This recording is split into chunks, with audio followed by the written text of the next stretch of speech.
আসন্ন রোজার ঈদে দর্শকদের বিনোদনের খোরাক জোগাতে নির্মাতা তপু খান নির্মাণ করেছেন বিশেষ নাটক হ্যাপি ডিভোর্স।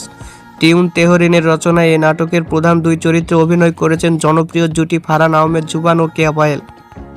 এক দম্পতির সন্তান ধারণের গল্প দিয়ে সাজানো হয়েছে নাটকটির চিত্রনাট্য, যেখানে জুবান ও পায়েলের মা বাবা ও পরিবারের সদস্যদের নানা কাণ্ড কারখানা ও হাস্যরসের মধ্য দিয়ে সমসাময়িক বাস্তবতা চিত্র তুলে ধরা হয়েছে। গত সপ্তাহে শুটিং শেষ হওয়া এই নাটকটি ঈদ উপলক্ষে ইউটিউবে প্রকাশ করা হবে।